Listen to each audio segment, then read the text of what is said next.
मसीह के बाबरकत, जलाली और पुरफजल नाम में आप सभी की सलामती चाहता हूँ।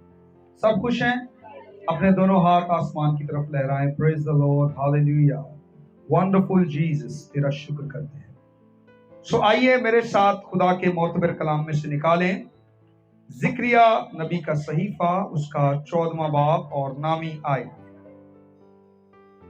किताबे मुकद्दस में यूं मरकूम है, और खुदावन सारी दुनिया का बादशाह होगा।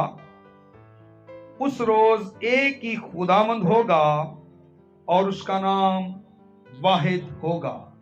खुदावंद के जिंदगी बख्श कलाम के पढ़े और सुने जाने पर जिंदा खुदा की बरकत हो। आमीन। तशरीफ रखिए। आज सुबह हम सुनेंगे खुदावंद यस्सु की बादशाही इस जमीन पर। अब वो दिन दूर नहीं है, वो दिन बहुत करीब है जब यस्सु इस जमीन पर राज करेगा, बादशाही करेगा। जिक्रिया नबी का सहीफा, उसके 14वें बाब की नामी आयत को हमने पढ़ा है। ये एक जलाली नबूवत है, ये एक जलाली वादा है। और नबी ये बात अपनी तरफ से नहीं कह रहा, ये उसके अपने कोई दिल की आवाज नहीं है, ये उसकी अपनी डिजायर नहीं है, बल्कि ये नबूवती कलाम है, ये जलाली नबूवत है, ये जलाली प्रॉमिस है खुदा का कि वो इस जमीन पर बादशाही कायम करने आ रहा है। हम हर बार पढ़ते हैं तेरी बादशाही आए, और उसकी बादशाही आएगी, आने वाली है, क्योंकि ये सच्चा वादा है खुदा का। किताब मुकद्दस में देखें, जिक्रिया 2 बाब, उसकी 11वीं आयत, लिखा है, और उस वक्त बहुत सी कौमें खुदावंद से मेल करेंगी और मेरी उम्मत होंगी, और मैं तेरे अंदर सकूनत करूंगा। तब तू जानेगी कि रब्बुल अफ़वाज ने मुझे तेरे पास भेजा है। तमाम नेशंस, सारी कौमें उसके पास आएंगी, उससे मेल करेंगी, उसको ज्वाइन करेंगी। और 12वां बाब, उसकी 3 से 8 आयत को पढ़े तो ये नबी अपनी तरफ से नहीं कह रहा, बल्कि ये दिन आएगा, बल्कि जिस दौर में मैं और आप जिंदगी गुजार रहे हैं, ये वही दौर है, ये वही टाइम पीरियड है, ये वही अरसा है, ये वही वक्त है, इसमें यस्सु आने वाला है। हालेलुया। खुदावंद इस्राएल को रीबॉर्न करेगा, इसको बहाल करेगा, इसको दोबारा से एक नया जन्म देगा, इसको दोबारा से खुदा उठा खड़ा करेगा इस्राएल को। और जब ये रीबॉर्न होगा तो सारी कौमें इसके चौगिर्द घेरा डालेंगी, सारी कौमें, तमाम नेशन इसके चौगिर्द जमा होंगी। कलाम खुदा बताता है जो चीजें हो चुकी हैं और जो बड़ी तेजी से हो रही हैं, हमें इस दौर में ये सब नजर आ रहा है। आप जो कुछ भी दुनिया में होता हुआ देख रहे हैं, सारा आलम परेशान है, हैरान है, लोग मुश्किलात का शिकार हैं, परेशानियों पर परेशानियां बढ़ रही हैं, मुश्किल पर मुश्किलात बढ़ रही हैं, मुश्किलें जन्म ले रही हैं। ये सारे इस चीज को बयान करते हैं कि खुदा का बेटा यस्सु इस दुनिया पर, इस जमीन पर बादशाही करने के लिए आने वाला है, वो आ रहा है। हम इस दुनिया में रह रहे हैं, और ये दुनिया, ये जमीन, ये अर्थ खुदा के बेटे यस्सु का है। किसका है? खुदा के बेटे यस्सु का है, जिस पर मैं और आप रह रहे हैं। तो जब ये अर्थ, ये जमीन, ये दुनिया खुदा की है तो फिर हुकूमत किसकी होनी चाहिए? पर अब हुकूमत किसकी है? इब्लीस की। यूहन्ना की अंजील 19 बाब 15 आयत को पढ़े तो उन्होंने कहा, हम इस शख्स की हुकूमत नहीं चाहते, हम कैसर की हुकूमत चाहते हैं। किसकी हुकूमत? हमें खुदा के बेटे यीशु की हुकूमत नहीं चाहिए। ये हम पर रूल ना करे। हमारा बादशाह यीशु नहीं, हमारा बादशाह कैसर है। आज भी दुनिया जीसस को रद्द करती है। आज भी दुनिया जीसस की बादशाही को नहीं एक्सेप्ट करती। लोग नहीं चाहते हम पर यीशु रूल करे, लोग नहीं चाहते यीशु हम पर बादशाही करे। लोग कहते हैं हम पर कैसर राज करे, कैसर हम पर बादशाही करे। और ये कैसर, इब्लीस, तारीकी की कुव्वतें इस जमीन पर काबिज हैं और इब्लीस का इस दुनिया पर राज है। वो सल्तनत करता है, वो बादशाही कर रहा है। ये बादशाही उसके हाथ में कैसे आई, अभी मैं आपको बताता हूं।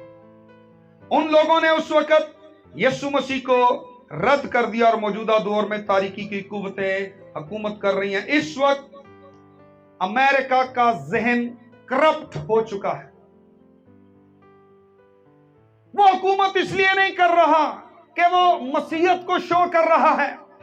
वो इसलिए हुकूमत नहीं कर रहा कि मसीहत को फैला रहा है, बल्कि वो इसलिए रूल कर रहा है, वो इसलिए हुकूमत कर रहा है कि सारी दुनिया उसके बनाए हुए असूल और कवानीन को माने। वो अपने तमाम कवानीन सारी दुनिया पर मुसल्लत कर रहा है और दुनिया उसके रूल्स को फॉलो करती है। वो रूल्स बनाते हैं, वो कवानीन बनाते हैं और लागू कर देते हैं और उसके अंदर कोई लचक नहीं होती, क्योंकि तारीकी की कुव्वतें इस दुनिया पर बादशाही कर रही हैं, राज कर रही हैं। हम देखें बादशाही का मेयार, बादशाही का स्टैंडर्ड। हमारा बादशाह तो कैसर है, यह शख्स यीशु हमारा बादशाह नहीं है।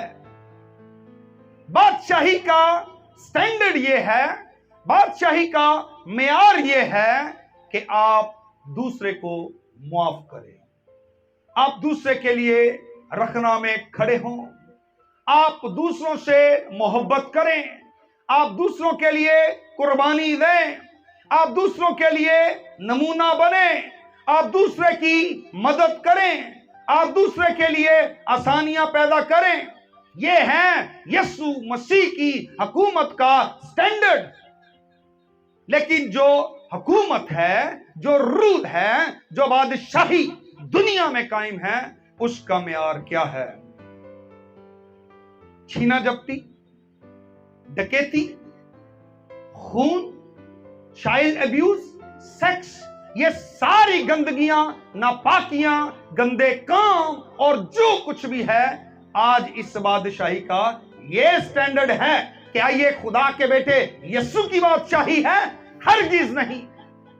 ये तारीकी की नापाक कुव्वतों के कब्जे में है जमीन और इब्लीस इस जमीन पर रूल कर रहा है। इब्लीस इस दुनिया में बादशाही कर रहा है। लोग कत्ल कर रहे हैं, लोग छोटे छोटे बच्चों के साथ, अडल्ट जो हैं वो मासूम बच्चों के साथ जो है वो ज्यादतियां कर रहे हैं, जुल्म हो रहा है, कत्ल गारत हो रही है, अज़ा लोगों के, जिंदा लोगों के अज़ा निकालकर फरोख्त किए जा रहे हैं। कितना कुछ इस रुए जमीन पर गलत हो रहा है। ये यीशु की बादशाही नहीं, ये तारीकी के हाकम इब्लीस और तारीकी की कुव्वतों की बादशाही है जो इस जमीन पर कायम हुई है। और इब्लीस कई सालों से रूल कर रहा है। लेकिन मैं आपको बताना चाहता हूं कि यीशु मसीह की बादशाही का मेयार और है। यह इब्लीस की बादशाही है। रेप हो रहा है, लोग डकैतियां कर रहे हैं, लोग एक दूसरे को मार रहे हैं, बेइंसाफियां कर रहे हैं, किसी को माफ करने के लिए तैयार नहीं है, किसी से मेल मिलाप नहीं रखते, किसी के लिए शिफात नहीं करते। ये इब्लीस की सल्तनत है, ये इब्लीस की बादशाही है। वो जुल्म से भरा हुआ है, नापाकी से भरा हुआ है, गंदगी से भरा हुआ है। खुदा ने गंदगी की तरह उसको फेंका है, क्योंकि गंदगी को हर कोई अपने घर से, अपने एरिया से बाहर फेंकता है, और खुदा ने भी इब्लीस को गंदगी को बाहर फेंका है, और उसने इस जहान को गंदा कर दिया है, गंदगी फैला दिया है। लेकिन खुशखबरी ये है कि इब्लीस की हुकूमत अब इस दुनिया पर से बहुत जल्द खत्म होने वाली है। हालेलुया। जिक्रिया 14:9 में लिखा है कि वो सारी जमीन पर क्या करेगा? बादशाही करेगा। हालेलुया। बहुत जल्द सारी दुनिया पर खुदा और उसका बेटा यीशु बादशाही करने वाला है। हमारे लिए खुशखबरी यह है कि अब उसकी ये बादशाही शैतान की बहुत जल्द खत्म होने वाली है, क्योंकि ये जमीन खुदा से बिलोंग करती है। पैदाइश की किताब उसके पहले बाब में लिखा है, खुदा ने जमीन को बनाया, ये खुदा की क्रिएशन है, ना कि इब्लीस की। ये जिसने बनाई है इस पर हुकूमत भी वही करेगा। हालेलुया। जब उसने जमीन को बनाया तो इसके ऊपर उसने इंसान को भी बनाया, आदम को भी बनाया, ताकि वो इसकी देखभाल करे, लुक आफ्टर करे, वो इसमें रहे, इसका ख्याल रखे। लेकिन आदम ने बहुत जल्द इब्लीस के गलत मशवरे का यकीन किया, और बहुत जल्द ये रूल, ये हुकूमत जो उसको खुदा ने दी, जा सारे जानवरों पर इख्तियार रख, परिंद चरिंद और समंदर के तमाम जानवरों, मछलियों, हर एक चीज पर किसका इख्तियार था? किसकी अथॉरिटी थी? किसका ऑर्डर चलता था? किसकी हुकूमत थी? आदम की। लेकिन इब्लीस ने बहुत जल्द उसको एक गलत मशवरा दिया, और आदम ने जल्दी से उसकी गलत एडवाइस को माना, और बहुत जल्द ये रूल, ये इख्तियार किसके हाथों में चला गया? इब्लीस के। आदम ने इस जमीन को नापाक कर दिया। खुदा ने कहा जमीन तेरे सबब से क्या हो गई है? लानती हो गई है। बहुत जल्द इस जमीन का उसने सत्यानाश कर दिया। इसका सारा इख्तियार, इसका रूल, इसकी हुकूमत सारी जल्दी से इब्लीस के हाथों में चली गई, और अब इब्लीस इस दुनिया पर बादशाह बना हुआ है और बादशाही कर रहा है। इस तरह से शैतान ने आदम से ये बादशाही छीन ली। लेकिन जमीन किसकी है जी? खुदा की है। वो आएगा, ये जमीन दोबारा इब्लीस से छीन लेगा, वापस लेगा, रिवील करेगा, बहाल करेगा, इसको दोबारा से यीशु पाक करेगा, और इस पर अपना रूल कायम करेगा, और इब्लीस को बर्बाद करेगा। आप देखें खुदा के कलाम में से यूहन्ना 14:30 में यीशु ने उसको कहा है, किंग ऑफ द अर्थ, मैं जाता हूं और दुनिया का सरदार आता है। किंग ऑफ द अर्थ, उसको यीशु ने कहा है। जमीन का बादशाह कौन है? इब्लीस। कौन है जी? यीशु ने कहा दुनिया का सरदार है, किंग ऑफ द अर्थ। और पौलुस कहता है कि वो इस जहान का खुदा है, गॉड, लॉर्ड। कौन है? इब्लीस। इसको पौलुस से कहा 2 कुरिन्थियों 4:4 में। और इब्लीस का नाम इब्रानी में अबदून, यूनानी में अपलियून, और इंग्लिश में डिस्ट्रॉयर, तबाह करने वाला, बर्बाद करने वाला। और उसने इस जमीन को, इस अर्थ को, इस दुनिया को तबाह कर दिया है, बर्बाद कर दिया है, क्योंकि उसका एम, उसका मकसद इस दुनिया को डिस्ट्रॉय करना है। और हम देख सकते हैं कि उसने दुनिया को तबाह किया, और अब भी दुनिया को कंटिन्यूअसली मुतवातर तबाह कर रहा है।